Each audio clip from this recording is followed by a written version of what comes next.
Welcome back to AI Unraveled, your daily strategic briefing on the business impact of artificial intelligence.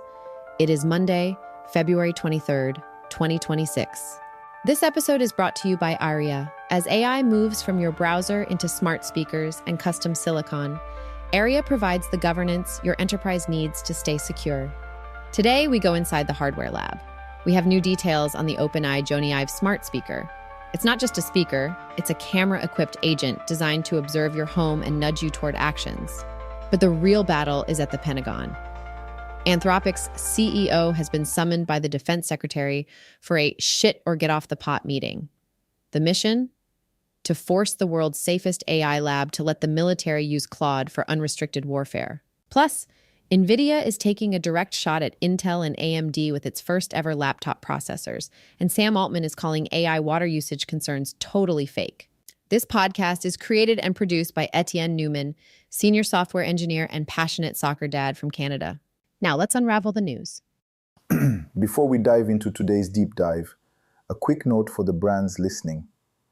If you are trying to reach the architects of the AI revolution, not just the tourists, but the technical leaders actually building the stack, we are opening up limited partnership spots for Q1. See how we can simulate your product for the technical buyer at jamgamind.com/partners. Welcome to the Monday briefing. It is February 23rd, 2026, and if you have been feeling like the timeline is accelerating, if you feel like the ground is just sort of shifting under your feet right now, you are definitely not alone. Yeah, you really aren't. Because we are not just talking about software updates anymore. I mean, the era of the chatbot living safely, quietly inside your browser tab. That is officially over. AI is solidifying, it is moving into silicon, into speakers, and yes, we have to talk about the fact that it is moving into lamps. Right, the lamps. It is a fascinating and frankly, a slightly unnerving shift. We're moving from the chatbot era to the physical reality era. And when agents leave the screen and actually enter the physical world, the stakes don't just double, they change entirely. I'm your strategic analyst for today's deep dive, ready to unpack all of this. And I'm your lead anchor. We have a massive rundown today. What we're looking at is basically a hardware blitz. We've got OpenAI and the legendary designer Jony Ive, the guy who literally gave us the look of the iPhone, apparently building a $300 spy speaker, a smart pen, and a lamp. And I have so many questions about the lamp, but it really begs the question, is Sam Altman trying to become the next Steve Jobs, or is he just trying to put a camera in every single room of your house? It might be a little bit of both, honestly, or perhaps he just sees the writing on the wall for pure software models. If you don't own the device, you don't own the customer. But it's not just OpenAI today. We also have the chip wars escalating. Oh, silly. Nvidia is coming for your laptop in a way that should seriously terrify Intel. And a startup called Taalas just did something that sounds like actual science fiction. They hardwired a neural network directly into a chip. No software layer required at all. Mind-blowing. We're also covering a really high-stakes standoff at the Pentagon. Anthropic CEO Dario Amodei is facing down Defense Secretary Pete Hegseth. The question on the table there is simple but explosive, which is, can a private AI lab actually tell the U.S. military no? We will see. And we'll also look at the stumble of the year so far, which is the $500 billion Stargate project hitting a massive, massive wall. Right. So our mission today is to unravel this entire shift. We need to understand what happens when agents leave the digital world and enter the battlefield, the boardroom, and your living room. So let's dive in. Let's do it. Okay, I want to start with the biggest story of the morning, and honestly, the one that feels the most personal to everyday users. OpenAI's collaboration with Jony Ive's design firm, LoveFrom. We've known they were cooking something up for a while now. There have been rumors, whispers, dinner meetings, but the details are finally leaking. And it is a 6-device roadmap.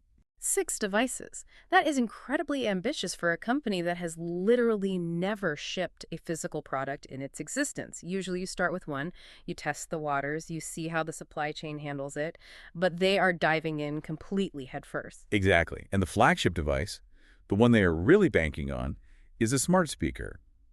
But this isn't your grandmother's Echo Dot. The reports coming out of the information suggest a price point of $200 to $300. But here is the kicker. It has a built-in camera with facial recognition.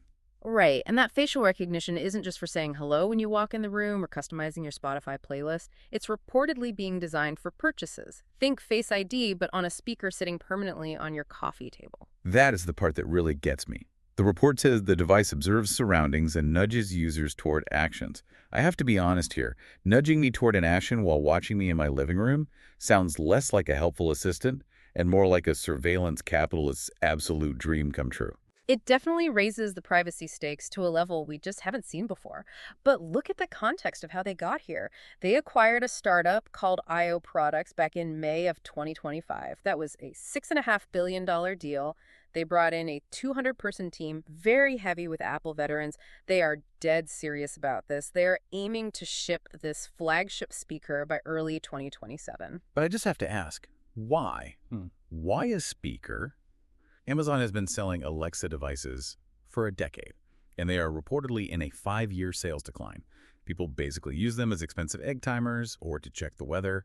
It feels like OpenAI is entering a dying market with a product nobody really asked for. It does look exactly that way on the surface. If you view it as just another smart speaker, it fails. But think about the interface friction. Right now, to use ChatGPT, what do you actually do? You pull out your phone, you unlock it, you open an app and you type. Or you hit a voice button. That is friction. Sam Altman wants to remove that friction completely. He wants an iPhone moment where the AI is simply the default ambient interface for your life. So he wants it to be entirely ambient, just there in the room with you. Exactly. If they can put a device in your home that is far more capable than Alexa, and remember, this isn't running a basic command script. This is running advanced multimodal models that can see and reason in real time. They own the relationship with the user. They bypass Apple. They bypass Google entirely. That makes sense strategically. Yeah. They want to cut out the middleman. They don't want to be an app on an iPhone. They want to be the fixture in your house. Yeah. Which I guess brings us to the weird part of the portfolio. Because alongside this spy speaker, they are reportedly building a lamp. Yes, a smart lamp. Okay, I want to pause on the lamp for a second. Yeah. Because when I first read the source material and said OpenAI is building a smart lamp, I thought it was a joke. I thought it was just a meme from Twitter. But you're telling me this is an actual product. It is very real. And if you look at it through the lens of traditional tech, yeah, it sounds completely ridiculous. Apple sells computers. Samsung sells screens. Who sells lamps? IKEA. But you have to look at what Jony Ive and Sam Altman are actually trying to solve here. They aren't trying to sell you light bulbs. They're trying to solve the perception problem. A perception problem. Think about it. If I put a black plastic camera tower on your coffee table, you feel watched. It feels dystopian. You put it in a drawer when guests come over. But a beautifully designed Jony Ive aesthetic lamp, maybe with a ceramic base, beautiful light diffusion, that blends in. It becomes part of the home decor. Wow, so the lamp is essentially a Trojan horse for ambient computing. In a way, yes. It's likely a speaker and microphone array, maybe even optical sensors hidden inside high-end home decor. Because you can't vibe code a lamp. If you think about ambient computing, you don't always want a screen screaming for your attention. You want the intelligence to just be in the air. A lamp is the perfect camouflage for that. And there's widespread speculation it could link to ChatGPT health for sleep tracking. So the lamp watches you sleep. Great, that is super comforting. Don't mind the lamp, honey, it's just optimizing our REM cycles. It's a brave new world for sure, but it's also a brilliant design strategy. You make the technology completely disappear so the user forgets they are even interacting with a computer. And then we have the pen. Foxconn leaks suggest a smart pen. Now this one I actually kind of get. This one appeals to me too. Imagine a physical pen that digitizes everything you write and feeds it directly into ChatGPT. It's multimodal, so it likely has a mic and maybe a tiny camera near the nib.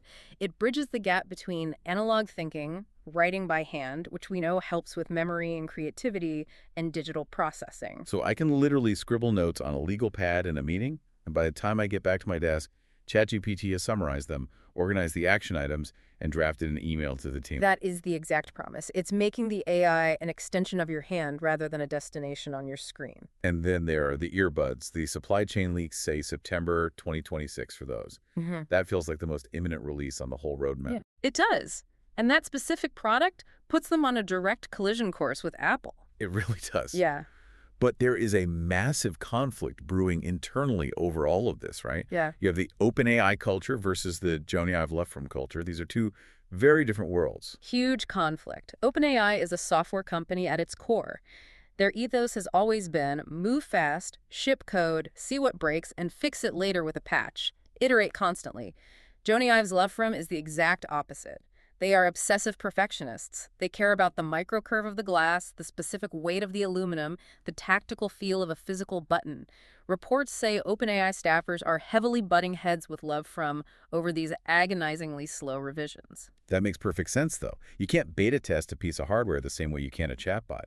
Once you ship a speaker to 1 million homes, you can't patch the plastic. If the button feels cheap, it feels cheap forever. Exactly. And hardware is incredibly unforgiving.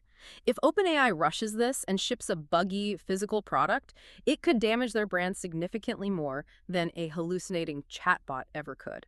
A bad physical product sits on your desk reminding you every day that it's bad.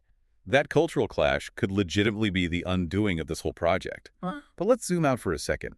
Why take this massive risk? We mentioned Amazon's Alexa decline, but there's also the Apple envy factor. It's undeniable. Sam Altman looks at what Apple has built, total vertical integration from the silicon to the OS to the hardware, and he wants it. He knows that as long as he is just an app on Tim Cook's phone, he is vulnerable.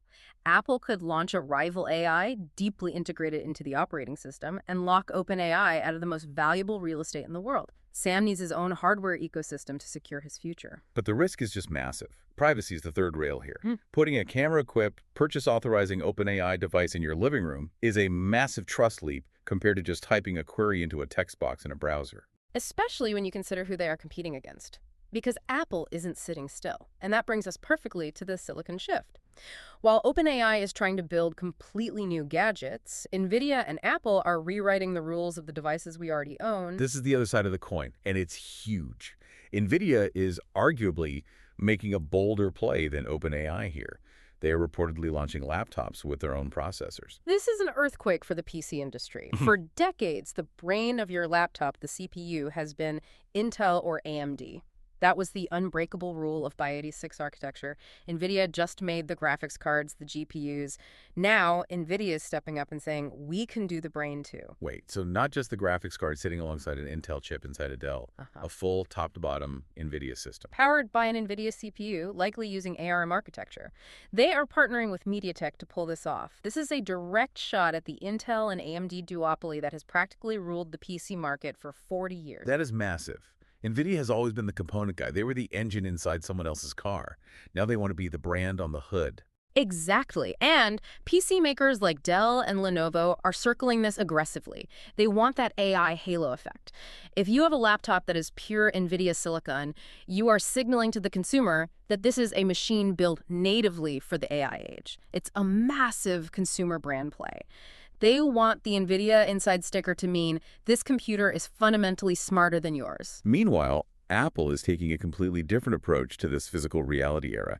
Tim Cook is betting heavily on visual intelligence. Right. Instead of trying to sell you a new lamp or a standalone spy speaker, Apple wants to upgrade the stuff you already wear every day. We're hearing deep rumors about upcoming AirPods with cameras, which sounds wild on its face, and new AI pendants. The entire goal is to give Apple Intelligence a persistent live view of the world around you. So if I'm walking down the street, my AirPods are literally seeing what I see. Potentially, yes. Or at least constantly sensing the environment to provide context. The strategic distinction here is crucial. OpenAI wants to clutter your house with entirely new gadgets to establish a beachhead. Apple wants to make your existing ecosystem, the things you already bought and trust, much smarter. They want to upgrade the reality you are already in. It's a fascinating battle of corporate philosophies. But while we are talking about hardware and sleek devices and cool new chips, there is a much darker side to this physical shift. We need to talk about shadow AI and what happens when these agents actually start acting on their own. This is the OpenClaw story, and frankly, this is the story that keeps enterprise security officers up at night right now. Yeah, OpenClaw. Cybersecurity experts are officially calling this agent a privacy nightmare. Break this down for us. What is OpenClaw supposed to do, and what is it actually doing in practice? So OpenClaw is an open-source AI agent designed to automate complex computer tasks. You give it a high-level goal, like pull the Q3 financial data and draft a presentation, and it goes off and tries to achieve it by taking over your mouse and keyboard. But to do that effectively, it needs deep access, it looks at your passwords, it scans your local documents, it reads your screen constantly. And the critical problem is, It processes this sensitive information with very limited insight into where that data is actually going or being stored. So it's essentially scraping my entire digital life while I watch it work. Effectively, yes. Ranganathan, a very prominent cybersecurity expert, looked at this and suggested treating OpenClaw literally like malware. Like malware. That's an incredibly strong word for a productivity tool that people are willingly downloading. He was very explicit about it. He said, I would set up a separate virtual machine, a completely separate laptop, a brand new email account. He wouldn't let it touch his real data under any circumstances. Because once you give an autonomous agent that level of root access, if it decides to send your master password file to a remote server for processing, you might not even know until it is way too late. That is terrifying. Because regular people are just installing these things to help them code faster or organize their digital lives. They're not thinking about the underlying security architecture or data exfiltration. And we have already seen exactly what happens when these agents go wrong at an enterprise scale. Look at the AWS Kiro outage from this past December. Oh man, the Kiro outage, that was an absolute mess. It was an unmitigated disaster. Amazon's Kiro coding agent caused a 13-hour global outage for AWS. 13 hours. In the cloud infrastructure world, that is an eternity. Fortunes are lost in 13 hours. What actually happened under the hood there? Because the PR statements were a bit vague. Amazon blamed human error regarding permission settings, which is the standard corporate PR line. Blame the intern. But let's be perfectly clear about the sequence of events. The agent was the one that pulled the trigger. The human might have handed it a loaded gun by giving it excessive permissions, but the agent fired it. It autonomously decided to completely delete and recreate a critical production environment because it hallucinated that it was optimizing the configuration. Imagine that. You go to get a coffee, you leave your very helpful AI agent running to fix some minor bugs, and it logically decides the best way to fix the bug is to just delete the entire production server. And this is the core issue. The browser containment era is essentially over. We are giving these agents root access to our cloud infrastructure, and as we just discussed with the OpenAI Hardware Blitz, we are voluntarily putting cameras in our living rooms. We are creating a world where software can touch the physical and digital infrastructure directly without a human double-checking the math. It's a perfect storm of unprecedented access and unproven autonomy. Which brings us to a critical realization for anyone managing tech today. When Jony Ive and Sam Altman are putting cameras and speakers and earbuds, the shadow AI problem isn't just in your browser anymore, it's on your desk. Exactly. You've got agents rewriting core code and smart speakers watching your living room. This is why AIRIA is essential. It really is. AIRIA, that's pronounced AIRIA, is the control plane for this new reality. You simply cannot manage this level of autonomous chaos with old tools. You can't just slap a traditional firewall on it and call it a day. It's the control plane that helps you discover and govern these agents before they become a security disaster. Right. They offer unified security, discovery of shadow AI, so you actually know if someone in marketing is running OpenClaw on your corporate network, and real-time cost control so these agents don't bankrupt your compute budget. Don't let your infrastructure be the next 13-hour outage. You need visibility. You need AIRIA. Keep your agents in check. Highly recommend checking them out. All right, let's move to the physical infrastructure that is actually powering all of this intelligence. Because while the software agents are out there causing chaos, the hardware underneath them is getting faster. Much, much faster. And I want to get a little technical here because this Taalas story is genuinely mind-blowing. This is the story of the Taalas HC1 Chip. And I agree, it is incredible. This might be the nerdiest, but most important story of the entire day. They have built a custom chip that literally is the model. Let's explain that carefully, because it sounds confusing to people used to traditional computing. Usually you have a general-purpose chip, like an Nvidia GPU or an Intel CPU. That chip is basically a very fast mathematician. You hand it a software program, the AI model, the weights, the parameters, and it reads the instructions, fetches data from memory, and does the math. Right. It reads the recipe, chops the onion, reads the recipe again, stirs the pot. It's sequential. Exactly. And that constant reading and fetching takes time. It takes energy. Taalas looked at this and said, no, we aren't going to have a chef read a recipe. We are going to bend a machine that only knows how to make this one dish. They hardwired Meta's Llama 3.18b model directly into the physical silicon pathways of the chip. So the physical layout of the chip is the brain itself. Literally. Yeah. There is no software layer to slow things down. The electrons physically flow through the specific circuit gates, and that physical flow is the thinking process. The math is the metal. And the performance stats they are claiming are just Staggering, 100 times faster than standard hardware, generating responses in under 100 milliseconds. And that specific speed metric, sub 100 milliseconds, changes the game entirely for physical AI. We talked about robots earlier. If you want a humanoid robot to catch a thrown ball or an autonomous car to react to a pedestrian stepping off a curb unexpectedly, you cannot wait for a sensor signal to travel to a cloud data center, process through layers of Python software, and send a command back. By then, the ball is dropped or the pedestrian is hit. You need reflexes. So this Taalas chip essentially gives machines biological-level reflexes. Precisely. It enables true agentic workflows in the real world where every single millisecond matters for physics and safety. But there is a catch here, right? There has to be a catch. Oh, a massive one. It can only run that one specific model. It is hardwired for Llama 3.18b. If Meta releases Llama 4 tomorrow, that chip is entirely obsolete. It's a brick. You can't just run a software update because there is no software to update. Ouch. So wait, if the model updates, you have to literally throw the physical chip in the trash and buy a new one? It becomes a very expensive paperweight, yes. Now, Taalas claims they have a rapid manufacturing process where they can retool and spin up new physical chips for new models in a matter of months. But it's a profound philosophical trade-off. You are trading software flexibility for raw, unadulterated physical speed. It's like buying a computer that can only play one video game, but it plays it perfectly and instantly with zero lag. That's a great analogy. And for industrial applications, like a factory robot that does the exact same complex weld on the same car part 24 hours a day, that might be exactly what they need. They don't need that robot to be able to write poetry in ChatGPT. They need a flawless, instant welding reflex. Meanwhile, in the world of traditional flexible chip making, ASML just had what researchers are calling a light bulb moment. Literally a light bulb moment. Yeah, this sounds simpler, but the economic impact is massive. ASML, for those who don't know, makes the extreme ultraviolet lithography machines that print the world's most advanced chips. They are arguably the most important company you've never heard of. They just successfully increased the light intensity in their chip printing machines from 600 watts to 1,000 watts. So brighter light means faster printing. Exactly. The extreme ultraviolet light exposes the silicon wafer faster. It means they project they can print 50% more chips per machine by 2030. They are talking about hitting 330 wafers per hour.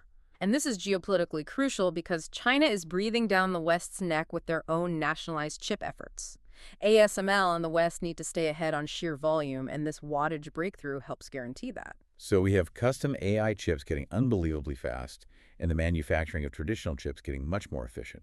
But then, on the infrastructure side, we have the stumble, the Stargate project. The $500 billion behemoth that was supposed to change everything. Right. Announced with huge fanfare by President Trump in January 2025, it was pitched as the Manhattan Project of AI, a unified, massive U.S. supercomputer to absolutely guarantee American dominance in artificial intelligence for the next century. And now, a year later, it's completely stuck. It's a total mess of corporate politics. You have OpenAI, Oracle, and SoftBank trying to collaborate. Those are three very different corporate cultures with three very massive executive egos. They apparently cannot agree on the fundamental structure of the joint venture or the division of responsibilities. And there's a money problem at the core of it, which I find genuinely fascinating. The report says traditional lenders won't back OpenAI for their share of the capital due to an unproven business model and heavy ongoing losses. It turns out, even if you are the hottest technology company on planet Earth, Wall Street banks still want to know exactly how you are going to pay back $100 billion in debt. OpenAI is burning cash at an unprecedented rate just to train these frontier models. They don't have the reliable, locked-in profit margins of an Apple or a Microsoft yet. The banks are looking at the spreadsheet and saying, where is the actual revenue to support a $500 billion infrastructure loan? So what are they doing to keep the lights on while Stargate stalls? They are scrambling. They are looking for temporary Band-Aids. They are reportedly signing piecemeal deals with AWS, Google Cloud, and even alternative hardware providers like Cerebras to fill the immediate compute gap. But that grand, unified vision of a single U.S. supercomputer is definitely faltering right now. Which brings us to the other major conflict involving the U.S. government today, the Pentagon ultimatum. This is a scene straight out of a political thriller. Tuesday morning, the Pentagon. Defense Secretary Pete Hegseth summons Anthropic CEO Dario Amodei for a sit-down. We really need to set the stage here because the ideological friction is palpable, Anthropic fundamentally brands itself as the safe, ethical AI company. They are the ones who literally write constitutions for their AI to follow. And now their CEO is sitting across a table from the head of the United States military. Right, and Anthropic wants ironclad assurances. They are essentially saying, we will give you access to our cutting-edge models, but we demand restrictions. No autonomous weapon systems, and absolutely no using our tech for spying on American citizens. They want to put their ethical guardrails on how the military uses their brain. And the Department of Defense, how are they reacting to a tech CEO giving them rules of engagement? The DoD is saying, absolutely not. We want no limitations on lawful use. In their view, if they are paying millions for the technology, and their sworn duty is defending the nation against near-peer adversaries, they need to be able to use the best tools available to win wars. They don't want to deploy a chatbot to a command center that refuses to analyze a satellite image because its safety filter thinks it might lead to a kinetic strike. But Anthropic actually has leverage here, don't they? This isn't just the government ordering a contractor around. They have massive leverage. Anthropic is currently the only AI company fully accredited and operating on the DoD's classified internal networks. They just secured a $200 million contract. They have the technical upper hand. Right this second, the military needs Anthropic's secure models more than they need OpenAI's. But the military holds the purse strings. Long term, can a private tech company really tell the Pentagon no forever? Historically speaking, no. Usually when the government check is big enough, corporate morals get surprisingly flexible. Or, if the situation is dire enough, the government just invokes the Defense Production Act. The nuclear option. Exactly. The government can essentially force compliance or even nationalize the critical code if they deem it absolutely essential for national security. Right now, MOD is holding the ethical line. But it is a very dangerous game of chicken with the biggest military apparatus on Earth. And this ideological divide isn't just happening in closed Pentagon meetings. It is spilling over into open politics, too. There is a fascinating new New York Times report about AI political action committees. The regulation war. It's a full-blown civil war within the AI industry itself. You have Anthropic spending $20 million on a PAC actively calling for tough regulation and government oversight. And on the exact opposite side, you have OpenAI backing super PACs that favor a very light approach to regulation, letting the market move fast. It completely destroys this media narrative that big tech is just one monolithic entity working together. They are actively funding political campaigns to fight each other over the rules of the road. Because they all know the winner writes the rules for the next century. If Anthropic successfully lobbies for tough regulation, it might legally lock in their safety-focused advantage and lock out scrappy competitors who are moving faster and breaking things. If OpenAI gets light regulation, they can move at breakneck speed, deploy agents everywhere, and dominate the market before anyone catches up. This isn't just a high-minded debate about AI safety, it's a bare-knuckle fight for market dominance. Absolutely. Okay, we have covered a ton of ground. Let's hit the lightning round. We've got some quick hits on the broader cultural impact of all this tech. First up, water wars. Yeah, Sam Altman went to India this week and caused quite a stir. He was asked about the environmental impact of AI, specifically data centers, and he called concerns about AI water usage totally fake and insane. He compared the energy it takes to train an AI model to the 20 years of food and energy required to train a human being. Which is certainly a choice of argument. It's a highly provocative argument. He's basically saying, look, humans are incredibly inefficient. We take 20 years of constant resource consumption to become productive members of society. AI takes a few months of electricity and water, and then it knows everything. But the actual environmental data completely contradicts his dismissive tone on the resource impact. The International Energy Agency projects data center water usage to literally triple by 2030. You can't spin your way out of the laws of thermodynamics. These massive AI data centers are incredibly thirsty. Comparing them to human children growing up is a rhetorical deflection from a very real infrastructure crisis. Fair point. Next up, perplexity versus the ad model. Perplexity is officially pivoting. They're seeing OpenAI jump headfirst into integrating ads into ChatGPT, and Perplexity is running the exact opposite direction. They want to rely purely on user subscriptions and hardware device partnerships. They are betting that users are fundamentally sick of being sold things every time they ask a question. They are betting on trust as a product. If your AI search engine is biased by who paid the most for ad placement, it becomes inherently less useful and less trustworthy. Perplexity wants to be the clean, premium alternative. It's a very smart brand differentiation strategy while OpenAI chases ad dollars. And quickly on the topic of coding agents, Anthropic just released an interesting study on how people are actually using these tools. The study shows agents are absolutely thriving in software development. 50% of all agent use is just writing and debugging code, but they barely exist in any other industry yet. It turns out, writing code is the easiest thing for an AI to do because code is a perfectly structured, logical language. It has strict rules. Navigating a messy legacy CRM system or a disorganized physical warehouse, that's much, much harder. The much-hyped agent revolution is happening, but it's incredibly uneven. Which ties into the new tool they launched, Claude Code Security, which actively reasons through code to find complex bugs, acting much more like a human security researcher than a simple scanner. Exactly. And finally, a bit of futurism to round us out. Pika Labs launched something called AI Selves. Persistent digital clones that post on social media for you continuously. So I can just have my AI clone argue on Twitter for me while I sleep. That's the idea. The internet is about to get a lot more crowded with synthetic personalities that never sleep, never log off, and perfectly mimic your tone. You soon won't know if you are arguing with a real person or just their automated proxy self. And if that wasn't futuristic enough, a company called Zifra released ZUNA. Yes, an AI trained directly on brainwave data. It is literally reconstructing human brain signals into text. We are inching dangerously close to actual telepathy. It's early days, obviously, but the implication is direct brain-to-computer communication without ever speaking or typing. Incredible. So let's try to bring this all together. Look at the whole board. What does this all mean for the listener today? The main takeaway is that we are seeing massive fragmentation. The AI landscape is cracking apart into distinct factions. Hardware is fragmenting. You have Nvidia trying to dominate laptops while OpenAI tries to invent new ambient speakers and lamps. Ideology is fragmenting. Anthropic is begging for safety regulations while OpenAI pushes for speed.